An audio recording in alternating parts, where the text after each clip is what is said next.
Today, we explore a piece of history so slow and quiet that even time itself seemed bored. In the farthest corner of the world, where sunlight lingered with the enthusiasm of a student who had stayed up too late for an exam, there existed the kingdom of Tick-Tock.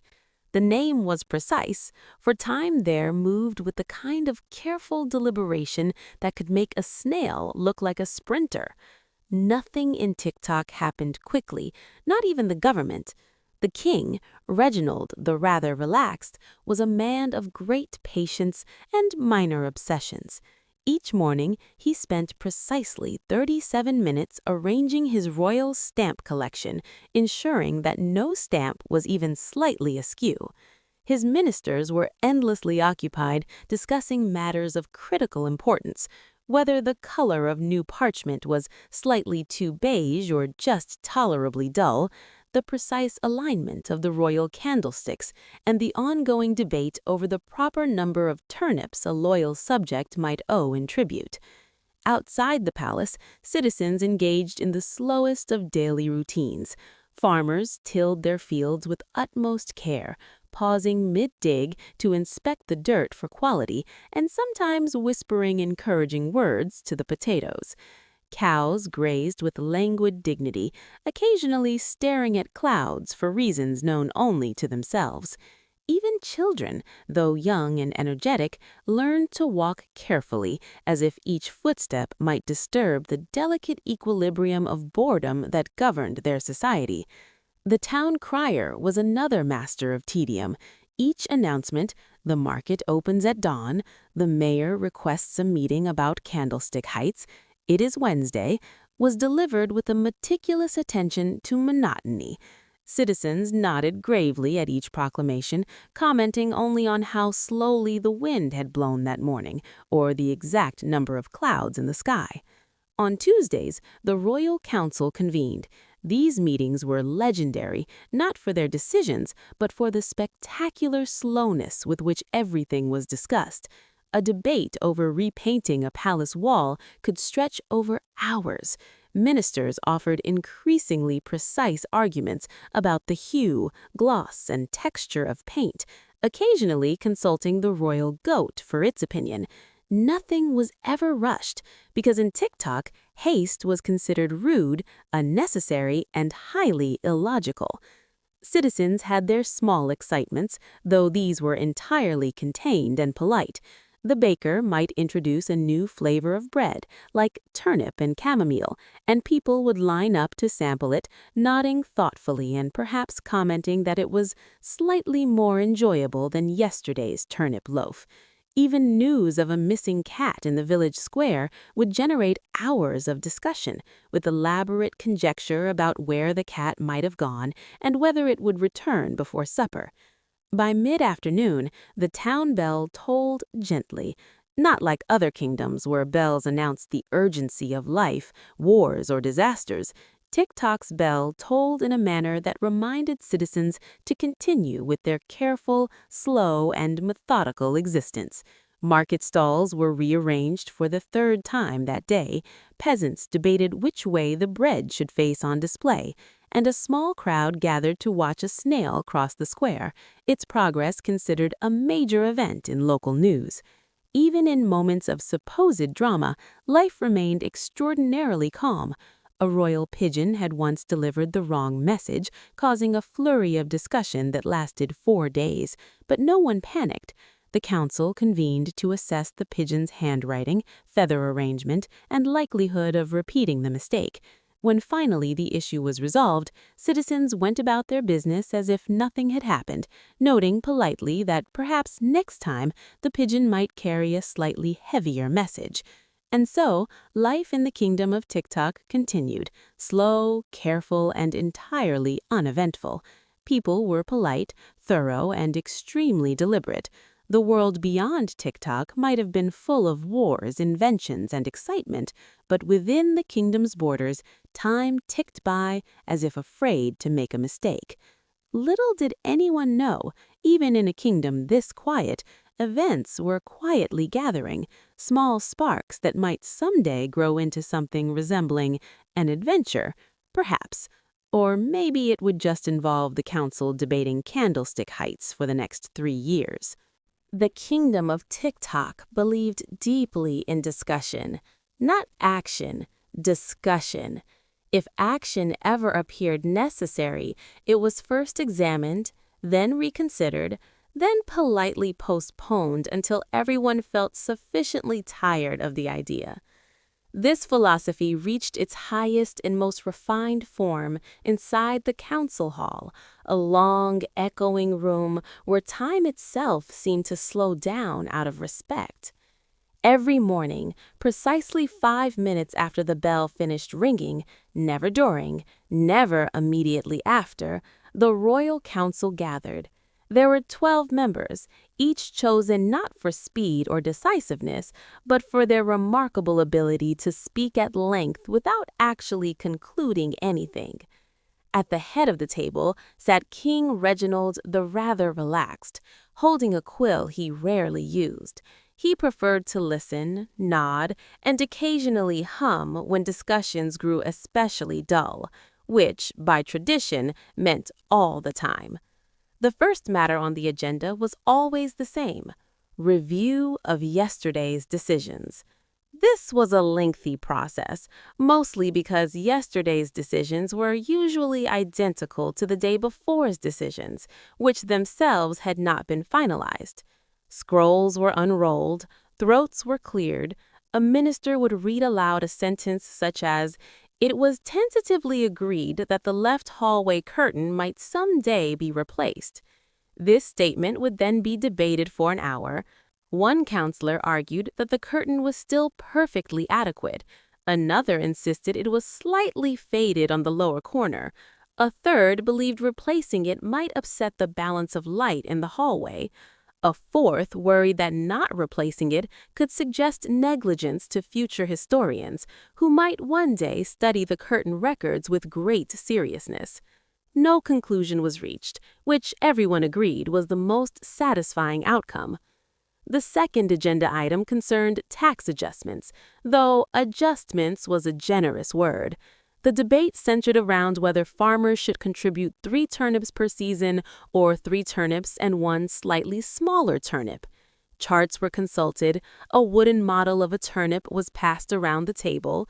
One minister requested a break to reconsider his stance after staring thoughtfully out the window for several minutes. Meanwhile, outside the council hall, citizens waited patiently. Some brought stools, others brought snacks. Children grew up and left while their parents waited, only to return later and resume waiting themselves. No one complained. Waiting was considered a civic duty. By midday, the council moved on to emergency matters, which were emergencies only by the kingdom's unique standards. On this particular day, the emergency involved a discrepancy in candle height within the east wing of the palace. Measurements had revealed that one candle stood a full finger width taller than the others. This caused great concern. Was it intentional? Accidental? Symbolic? A subcommittee was formed to investigate. Another subcommittee was formed to observe the first subcommittee. A third was proposed but postponed until next week due to fatigue. Lunch was announced, though no one was particularly hungry anymore. Meals were quiet and slow. Chewing was thoughtful. Soup was evaluated for consistency, warmth, and emotional impact. Afterward, everyone returned to the table, slightly more tired, but fully committed to continuing. The afternoon session focused on future planning, a subject in which the council took immense pride. Plans were made for events that might happen years from now, such as the possible introduction of a new bench in the town square. The bench's position was debated extensively: north-facing for sunlight or south-facing for shade, wood or stone, one long bench or 2 shorter benches placed politely apart. No bench was approved, but the discussion was recorded in exquisite detail. As the sun began its slow descent, the king finally spoke. "Well," he said gently, "I think we've made excellent progress today." The council nodded, though no one could quite identify what that progress was. The meeting adjourned without urgency. Scrolls were rolled back up. Quills were capped. Chairs were pushed in carefully, each one aligned to match the others. Outside, the town bell rang once to indicate that absolutely nothing had changed. And yet, this was history in Tick-Tock. Not the kind remembered for battles or bold leaders, but for its patience, its procedures, and its unwavering dedication to doing everything slowly and properly. Future generations would never sing songs about these meetings, but they would, unfortunately, inherit the paperwork. As night fell over the kingdom, candles were lit, carefully matched in height, and the council members went home, already preparing mentally for tomorrow's discussions about today's discussions. Time moved forward, very slowly. The war began in the most unremarkable way possible, with a letter. Not a dramatic declaration, not a shout across borders, not even a firm knock on the castle gate. It was a letter, written in careful handwriting, folded neatly, and delivered 3 days late due to mild confusion about which road was the least dusty. By the time it arrived in the kingdom of Tick-Tock, no one remembered feeling particularly angry anymore. The letter explained, politely and at great length, that a neighboring land, equally calm, equally slow, believed there had been a misunderstanding regarding the ownership of a field. The field in question was small, uneven, and famous only for producing turnips of average quality. Nevertheless, the letter concluded, this misunderstanding might require a formal response. The royal council read the letter aloud, twice. The first reading was for comprehension. The second was to ensure that no tone had been misinterpreted. Several counselors agreed the letter sounded more confused than hostile. One suggested it might simply be a very long apology that had lost its way. Still, protocol demanded caution. A war committee was formed. The committee met the following week after everyone had sufficient time to think quietly about the situation. Their first decision was that war should not be rushed. Rushing, after all, is how mistakes were made, and Tick-Tock took great pride in making only well-documented mistakes. Preparations began immediately, by which it was meant that notes were taken. Soldiers were informed of the possible conflict. They responded by nodding politely and asking when lunch would be served. Armor was inspected for comfort rather than effectiveness. Swords were sharpened, then dulled slightly to prevent accidents. Boots were fitted carefully, with special attention paid to avoiding blisters, which were considered more dangerous than enemy weapons. Marching orders were discussed extensively. Should the army leave at dawn, mid-morning, or after a light breakfast? A vote was held. The vote resulted in a tie. The decision was postponed. Weeks passed. When the army finally began to move, it did so at a pace that could only be described as considerate. Soldiers walked in neat lines, stopping frequently to rest, adjust straps, or comment on the scenery. Villagers waved as the army passed, offering water, bread, and advice about posture. On the other side of the border, the opposing army was doing much the same. The first encounter between the two forces happened by accident. Scouts from both sides arrived at the same hill, sat down to rest, and only then noticed each other. After a brief and awkward pause, they exchanged greetings. Neither side felt ready to fight. Reports were sent back to both kingdoms, describing the meeting in detail, including the weather, the quality of the grass, and the politeness of the opposing scouts. Commanders reviewed the reports carefully and agreed that further observation was required. A second meeting was arranged. This one was more formal. Soldiers lined up, standards were displayed, everyone stood very still. After several minutes, someone coughed. Another soldier asked whether anyone knew how long this was supposed to last. No battle occurred. Instead, representatives stepped forward to clarify the original issue, the field. Maps were unfolded, the field was examined on parchment and in memory. It was discovered that neither side particularly needed the field, and both had slightly forgotten why it mattered. Still, tradition demanded some form of conflict, so a symbolic skirmish was proposed. The skirmish was scheduled for the following month to allow adequate preparation. When the day arrived, soldiers from both sides gathered, exchanged respectful nods, and advanced slowly toward one another. Swords were raised carefully, shields were held defensively. After several minutes of cautious movement, someone tripped. Not dramatically, just enough to pause the proceedings. The skirmish was declared inconclusive. Negotiations resumed. The war continued in this fashion for a full year. No territory changed hands, no songs were written. The only casualties were a few strained ankles and one deeply offended horse. Eventually, the Council of Tick-Tock voted to end the war on the grounds that it was becoming repetitive. A peace letter was written, even longer than the original.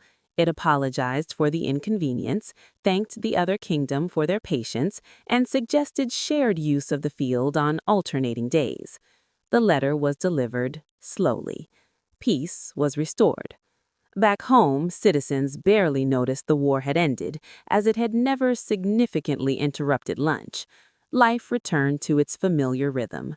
Crops grew, bells rang, council meetings resumed their normal topics. History recorded the conflict as the Slow War, a proud testament to Tick-Tock's ability to engage in warfare without anyone feeling particularly stressed. Time moved on, quietly. After the Slow War ended without anyone quite realizing it had ever fully begun, the kingdom of Tick-Tock entered what historians later called the Age of Small Inventions. It was an era not marked by breakthroughs or revolutions, but by tiny improvements so minor that people needed to be told repeatedly why they mattered. The council announced the new age during a regular meeting in the same tone used to announce changes in candle placement. According to the official statement, innovation was necessary to keep the kingdom gently progressing without causing alarm. This reassurance was important. No one wanted progress to arrive too suddenly. The first invention was the improved chair. At first glance, it looked exactly like every other chair in the kingdom. Upon closer inspection, it was discovered that the backrest leaned backward by a single extra degree. This adjustment, the inventor explained, would improve comfort during long periods of sitting, especially during council meetings that lasted several hours. The council tested the chair. Each member sat on it silently for 10 minutes. Notes were taken. One counselor remarked that it felt slightly more forgiving than expected. Another said it made no noticeable difference, but was emotionally reassuring. The chair was approved for limited use and celebrated with a short, polite round of applause. Encouraged by this success, inventors came forward with other ideas. There was the self-stirring spoon, which did not actually stir on its own, but made stirring feel more purposeful. There was the quiet door hinge, designed to reduce squeaking by a barely audible amount. Citizens gathered to listen to the hinge in action, nodding respectfully as it opened and closed. One inventor unveiled the extended lasting candle, which burned for 3 minutes longer than ordinary candles. This caused great excitement, which manifested as prolonged discussion. The candle was tested repeatedly, measured carefully, and eventually declared usefully modest. Not all inventions were welcomed immediately. A man from the Eastern District proposed a faster cartwheel, claiming it could shorten travel time between villages by nearly 5 minutes. The council reacted with concern. Faster travel raised questions. Would people arrive before they were expected? Would this create unnecessary urgency? The invention was placed under review. Workshops became popular gathering places, not because things were built quickly, but because watching someone build something slowly was considered educational. Citizens would stand around commenting on craftsmanship, wood grain, and the patience required to finish even the simplest device. The most controversial invention of the era was the standardized measuring stick. Before its introduction, people measured lengths using arms, feet, and general agreement. The measuring stick promised consistency. Unfortunately, it also introduced the possibility of being wrong in a more official way. Debates erupted across the kingdom. Was accuracy truly necessary? Had imprecision not served them well so far? Eventually, the stick was adopted for government use only, while citizens continued measuring things the old way out of habit. Schools began teaching innovation, though lessons were gentle. Children were encouraged to think of ways to improve daily life without making it uncomfortable. One child suggested a cup that stayed warmer longer. Another proposed a schedule for naps. Both ideas were praised. As years passed, these small inventions quietly reshaped the kingdom. Chairs became slightly more comfortable, doors opened more politely, candles burned just a little longer into the evening. None of it was dramatic, but all of it was carefully documented. Historians later struggled to summarize this era. There were no wars, no grand monuments, no sudden changes, just a steady accumulation of small adjustments that made life marginally easier without anyone quite noticing when it happened. And so, Tick-Tock moved forward, not in leaps, but in inches. Very slow inches.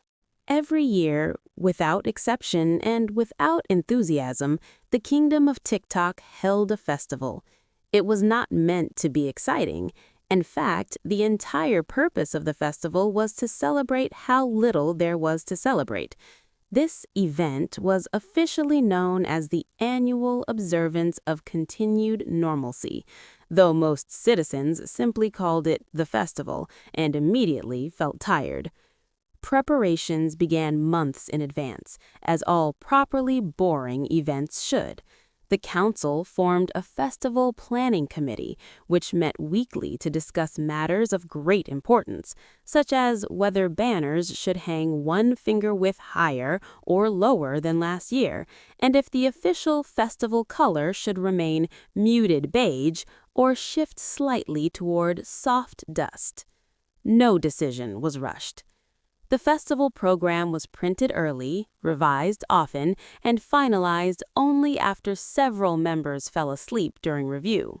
The schedule included events such as the procession of orderly walking, the public reading of approved announcements, and the ever-popular midday rest period, which often extended into the afternoon due to general agreement. On the morning of the festival, the town bell rang softly, never loudly, as loud ringing could startle people. Citizens gathered slowly in the square, bringing stools, blankets, and low expectations. Children were reminded to behave calmly. Vendors set up stalls selling familiar foods, plain bread, lightly seasoned soup, and the traditional festival pastry, which tasted exactly the same every year. The procession began on time, though no one could quite remember what time that was. Participants walked in neat lines at a speed carefully calculated to avoid excitement. There were no musicians, only the gentle sound of footsteps and the occasional polite cough. Spectators nodded approvingly, some taking notes on particularly well-aligned walking.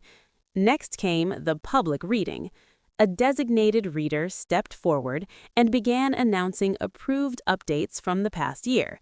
These included minor adjustments to market hours, confirmation that the new chair design had not caused harm, and a reminder that the measuring stick was still optional for personal use. The crowd listened attentively, occasionally murmuring appreciation for the clarity of the announcements. At midday, the rest period began. This was the most anticipated part of the festival. People sat, lay down, or leaned comfortably against walls. Some closed their eyes, others stared thoughtfully at the sky. A few citizens managed short naps, which were considered a sign of successful festival planning. After rest came the games. These were not competitive in the traditional sense. One game involved guessing the weight of a sack of grain within a very generous margin. Another asked participants to identify common household objects while blindfolded, though hints were freely offered. Winners were rewarded with nods and the opportunity to sit in the shade. As afternoon turned to evening, lanterns were lit. Each checked carefully for brightness consistency.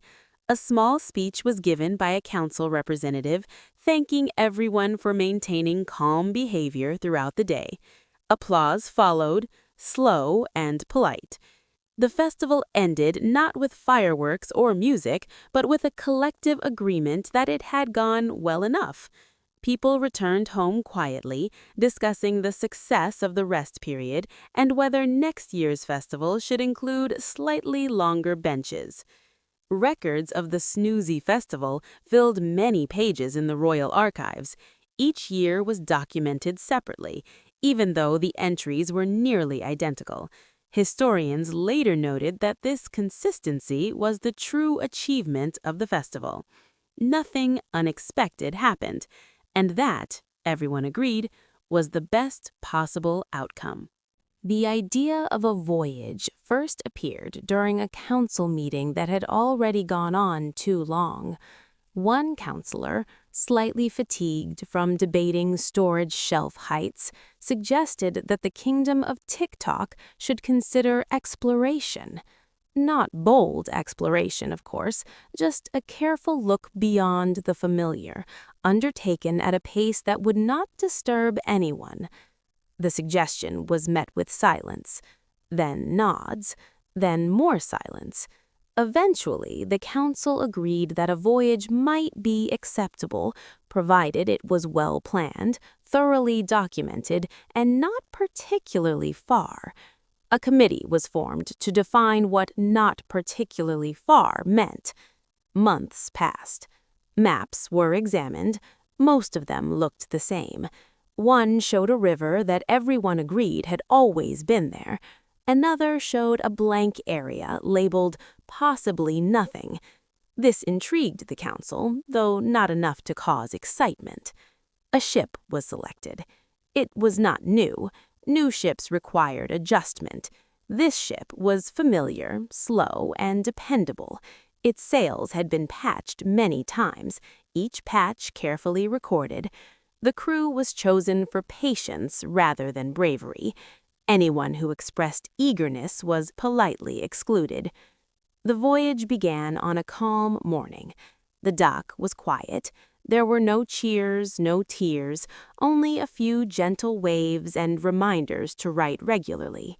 As the ship pulled away, someone noted that the water looked much the same as it always had. Days passed at sea. The ship moved slowly, partly by design and partly by habit. Sailors developed routines that blended seamlessly into the gentle rhythm of the waves.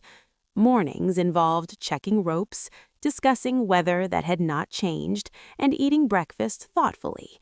Afternoons were spent observing the horizon, which remained remarkably consistent. The captain kept a detailed log. Day 7. Water continues. Sky unchanged. Crew calm. Day 12. Passed a bird. It flew away. Occasionally the ship stopped, not because it needed to, but because stopping felt appropriate. The crew used these pauses to adjust equipment, reflect quietly, and ensure that nothing unexpected was happening. One afternoon, fog appeared. This caused mild interest. The fog was studied carefully. Measurements were taken. The crew discussed whether it felt thicker than previous fogs. After several hours, it lifted, and normal conditions resumed. Weeks turned into months. Eventually, the ship reached what the maps had labeled possibly nothing. The crew examined it closely. It appeared to be exactly what the name suggested. Still, a formal landing was conducted. Sailors stepped ashore, stood still, and took notes. The land was quiet, flat, unremarkable. A flag was planted, then adjusted to ensure it was straight. The captain declared the area observed. No claims were made. There was no urgency to stay.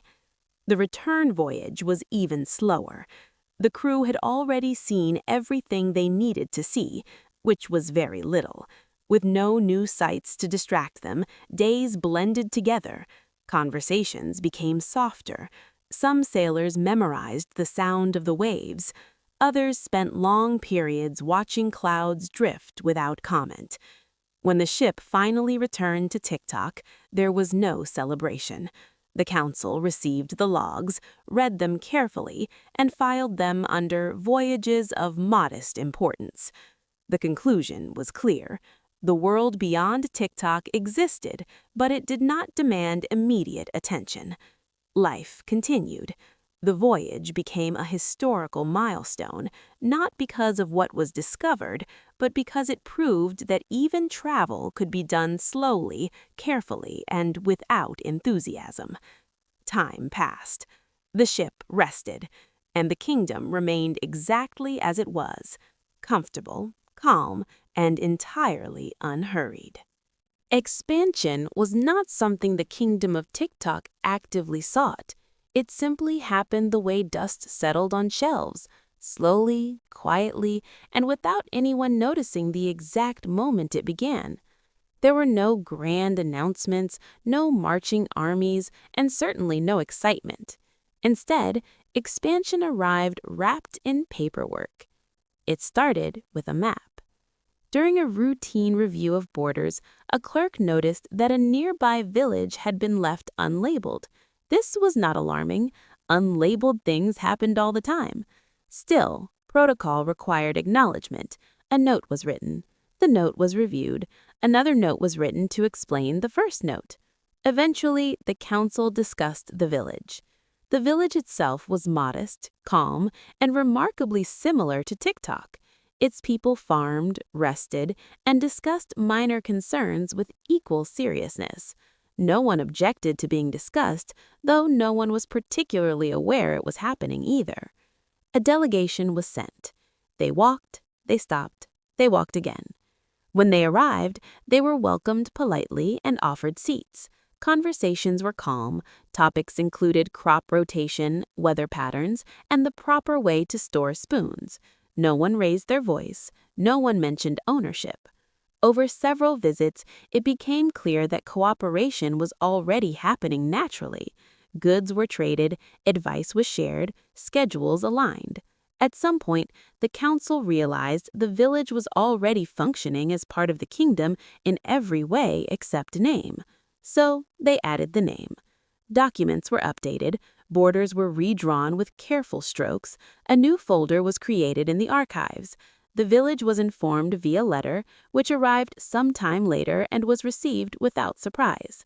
Encouraged by this seamless success, the kingdom repeated the process. Another village, then another. Each edition followed the same pattern: observation, discussion, documentation, and eventual inclusion. No resistance occurred, mostly because no one felt any urgency to resist. Life before and after expansion felt nearly identical. Infrastructure followed. Roads were extended slightly, always at a comfortable pace. Signs were installed, then adjusted to face the most agreeable direction. Rest areas were added for travelers who preferred not to arrive quickly. The council debated whether this counted as growth. Some argued that expansion implied ambition, which made them uncomfortable. Others pointed out that nothing about the process felt ambitious at all. Eventually, it was agreed to call it administrative adjustment instead. Citizens barely noticed the changes. Markets offered the same goods, now sourced from slightly farther away. Accents varied gently, traditions blended without effort, festivals remained equally quiet.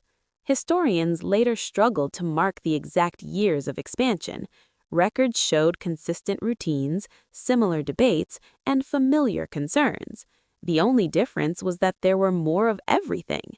More villages, more chairs, more notes explaining other notes. The kingdom had grown. Not boldly, not loudly, but thoroughly. And as always, time moved forward at its preferred pace. Slowly. The ancient library of Tick-Tock was not ancient because of great wisdom or legendary discoveries. It was ancient because nothing inside it was ever thrown away. Every note, list, draft, revision, and revision of the revision had been carefully preserved. Time passed, but paper remained. The library stood at the quietest corner of the city, a place so still that even footsteps seemed to hesitate before entering.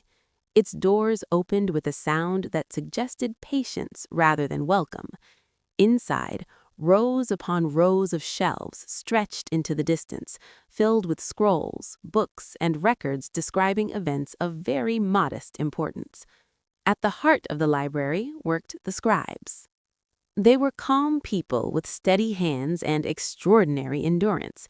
Their job was not to create exciting texts, but to record everything exactly as it happened, especially when very little happened at all.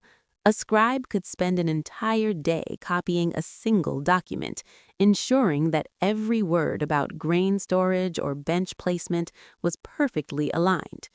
The most important section of the library was the records of daily affairs. These volumes described things like weather that did not change, meetings that ended without decisions, inventories that matched yesterday's inventories. Scholars traveled from distant lands to study the library. Many arrived with enthusiasm, most left with a deeper appreciation for silence. Some never finished reading even one shelf, not because it was difficult, but because it required an unusual level of patience. Debates took place inside the library, though they were whispered. Scholars discussed whether a particular document belonged on the third shelf or the fourth. Entire afternoons were spent deciding which label best described a report that said almost nothing. One legend persisted through the years. It was said that somewhere in the library existed a document that had never been read all the way through, not because it was forbidden, but because it was extraordinarily detailed. The rumor alone caused mild curiosity. Several scholars attempted the task. All stopped at different points, claiming satisfaction rather than defeat. The library grew. Every council meeting added more pages. Every invention, festival, and voyage produced new records. Shelves were extended carefully, never disrupting existing order. When space ran low, new rooms were added, designed to match the old ones exactly. At night, lantern light flickered gently between the shelves. The scribes worked quietly, dipping quills, turning pages, and breathing in the soft scent of paper and ink. Outside, the city slept. Inside, history continued to be written, slowly, faithfully, and without drama. The ancient library did not tell stories of heroes. It told stories of routine, and in Tick-Tock, that was considered the most accurate history of all.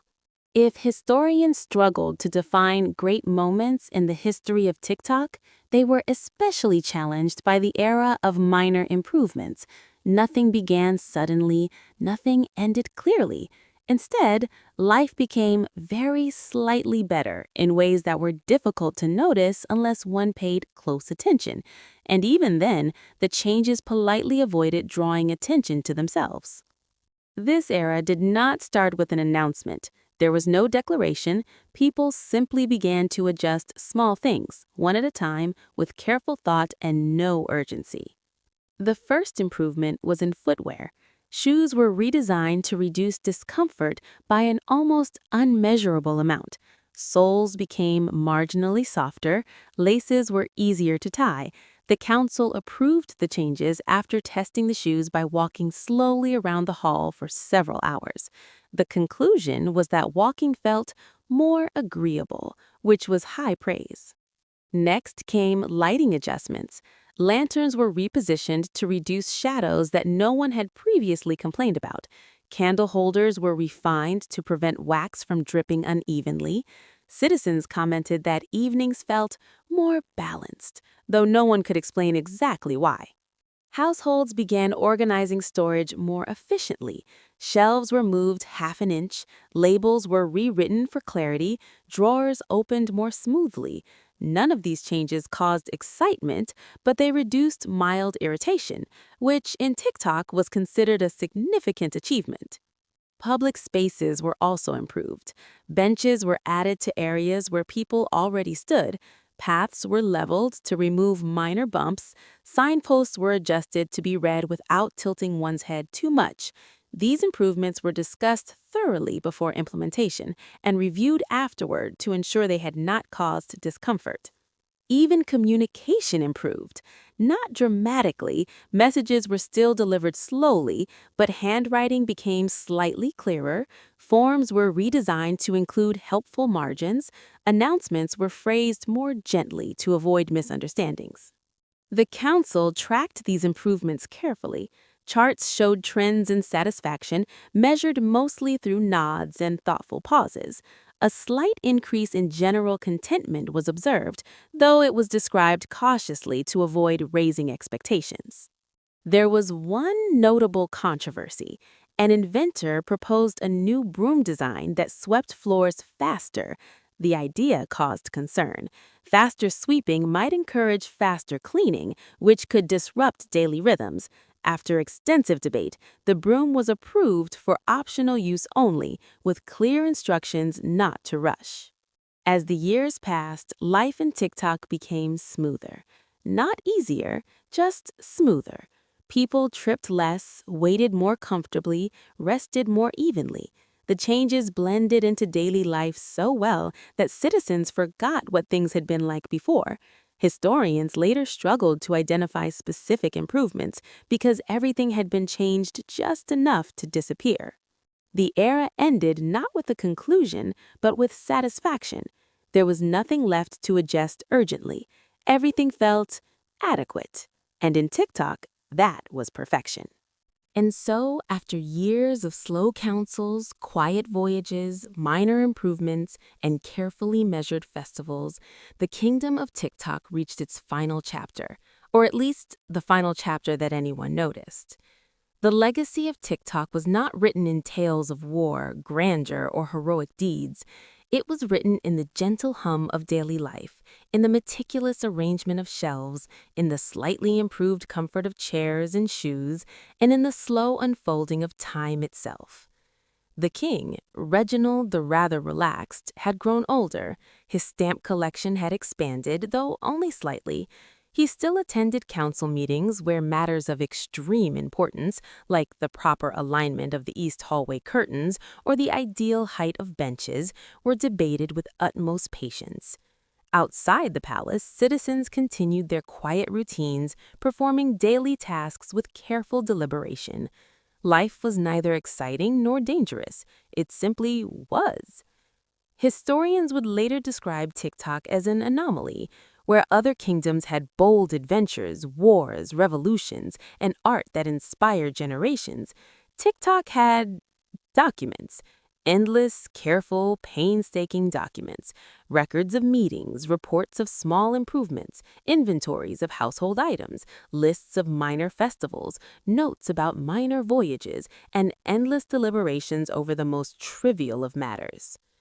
Monuments existed, but they were understated. A small stone bench in the town square commemorated the introduction of a slightly more comfortable seat. A marker near the dock commemorated the careful and thoughtful voyage to possibly nothing.